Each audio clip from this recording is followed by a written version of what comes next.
Halo guys, ketemu lagi sama gue Ronald di channel Tukang Emas. Ya seperti biasa kita ngambil video muter-muter lagi keliling kota Tegal. Ya secara lagi nggak ke toko ya. Jadi ngambil video kayak gini, ngeditnya pun pakai handphone, nggak pakai PC. Jadi ya seadanya aja. Yang penting gue harap ilmu yang gue sampaikan, edukasi yang gue sampaikan itu bisa semuanya tersampaikan kepada kalian. Ya kayak contoh kemarin gue ngambil video, upload hari Minggu, nggak ada yang nonton. Ya nggak apa-apa sih, cuman ilmunya sayang kayak gitu, ilmunya terbuang sia-sia. Oke, anyway, gue mau menjawab beberapa pertanyaan yang penting banget buat kalian para pencinta perhiasan di Indonesia ya. Ada dua pertanyaan. Pertanyaannya itu sebetulnya mengarah ke satu poin yang sama. Pertanyaannya kira-kira seperti ini. Kenapa harga Kim itu lebih murah ketimbang harga perhiasan 23 atau 24 karat? Ya, itu satu pertanyaan yang pertama. Dan pertanyaan keduanya itu menanyakan misalkan beli emas harga 750.000, tapi ada ongkos tambahannya 125.000. Jadi kan harga emasnya jadi 875.000, sedangkan pada saat dijual potongannya 100.000. Nah, dua pertanyaan ini sebetulnya berangkat dari satu asumsi yang sama ya. Basically mengenai harga, mengenai ongkos gitu ya. Oke, kita akan bahas satu-satu. Nah, sebelumnya gue sebetulnya udah pernah membahas mengenai hal ini secara detail ya, itu mengenai karat dan persentase. Jadi total karat dari sebuah perhiasan dari logam mulia itu ya, total karatnya itu adalah 24 karat. Jadi kita bilang kalau 24 karat itu kemurniannya 100%. Sedangkan kalau 0 karat itu berarti ya nggak ada campurannya gitu ya. Jadi kalau misalkan emas 18 karat itu berapa persen gitu. Nah, jadi cara mencarinya, cara menghitungnya adalah 18 dibagi 24 dikali 100%. Maka dari itu 18 karat adalah emas 75% ya. Oke, kemarin kebetulan ada supplier, kita ngobrol-ngobrol mengenai hal ini. Dia bilang kalau di daerah Jakarta dan Jawa Barat, Bandung dan sekitarnya gitu ya, ini salah kaprah yang turun temurun. Jadi orang Indonesia ini warisannya ada yang nggak bener juga nih, warisan ilmunya gitu ya. Mereka sebut emas 75 itu emas 23 karat, atau yang disebut emas 23. Nah, kalau kalian orang-orang yang ada di Jakarta, kalian pasti tahu kalau misalkan kalian ke toko gitu ya, terus tanya ini emas berapa, pasti jawabnya bukan persentase, tapi jawabnya ini emas 22. Betul? Nah, emas 22 itu yang mereka sebutkan, itu mereka mengarah kepada emas 70% atau kode 700. Ya, jadi ini salah kaprah. Padahal emas 22 itu harusnya 91,6%.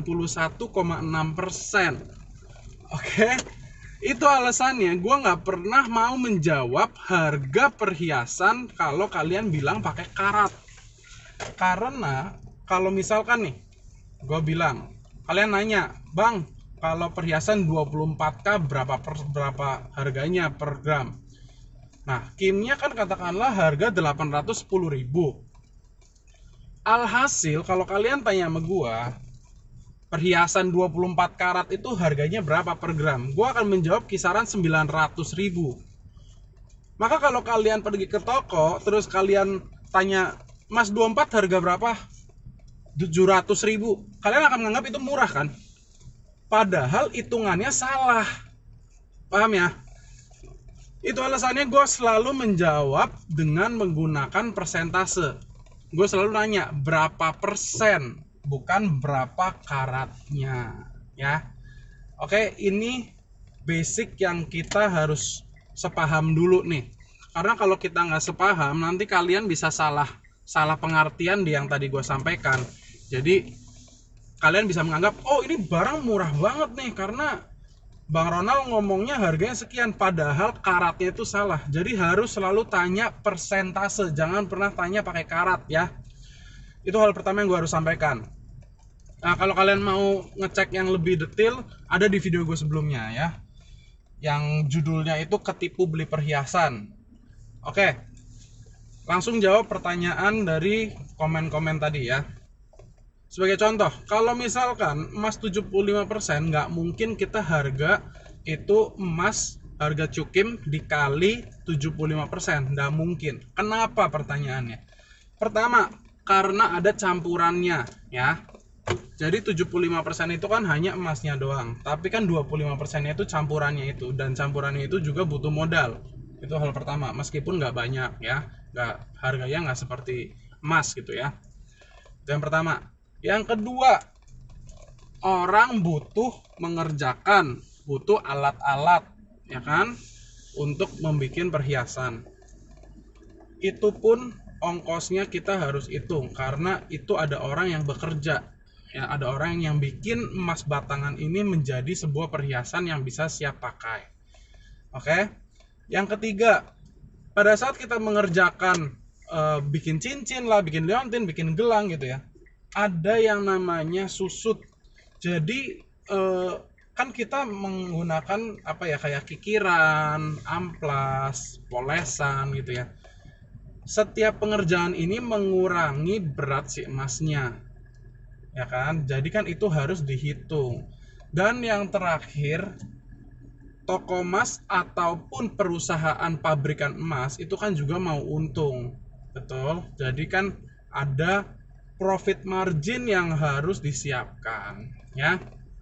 Nah, lalu kalau membahas pertanyaan kedua, ada tambahan ongkos apa segala macam. Nah, ini yang gue sebutkan, bahwa setiap toko memiliki kebijakannya masing-masing, dan biasanya itu disesuaikan dengan kotanya masing-masing ya. Jadi kayak contoh, kalau misalkan di Tegal, kita juga ada ongkos. Untuk beberapa item kita ada ongkos, terutama barang-barang yang baru belum pernah keluar gitu ya, itu pasti ada ongkosnya. Ongkosnya berapa?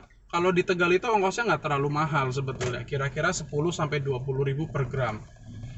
Gue juga pernah telepon sih kalau di kota-kota besar gitu ya, di Jakarta pun ongkosnya memang ratusan ribu per gram, 120, 150 gitu ya. Nah, ini kembali lagi ke kebijakan toko tersebut dan kebiasaan di kotanya masing-masing. Maka dari itu gue nggak bisa ngomong terlalu banyak mengenai harga sebetulnya, karena ini sangat sensitif, dan yaitu tergantung tokonya lagi, tergantung kotanya di mana toko itu berada, persaingannya di sana seperti apa gitu ya. Jadi gue nggak no comment lah. Tapi kalau kalian bilang kemahalan atau enggak itu semuanya relatif. Selama itu bisa memuaskan keinginan kalian, ya udah.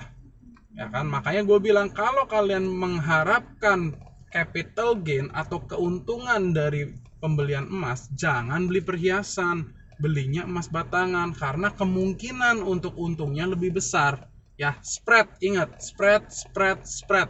Kalau perhiasan spreadnya tinggi ya kan. Kenapa ya? Karena perhiasan itu nggak tiba-tiba muncul ada perhiasan, itu harus diusahakan, harus dibikin, ada susutnya, ada orang yang bekerja gitu ya. Sedangkan kalau emas batangan ada juga proses-proses tersebut, tapi lebih sedikit ketimbang proses atau pengeluaran di perhiasan gitu ya. Ya, semoga pertanyaan kalian ini terjawab. Dan jangan lupa tinggalin jempol buat gue supaya gue tambah semangat. And komen. Sebentar lagi kita akan mengadakan giveback ketiga. Giveback kali ini pendapatan gue turun lagi sih bulan ini. Jadi givebacknya nanti akan gue cek dulu berapa orang yang akan mendapatkan giveback di bulan ketiga ini. Oke, segitu dulu guys video gue hari ini. Jangan lupa buat teman-teman yang baru join, welcome, and jangan lupa subscribe ke channel gue. And see you on the next video. Bye bye.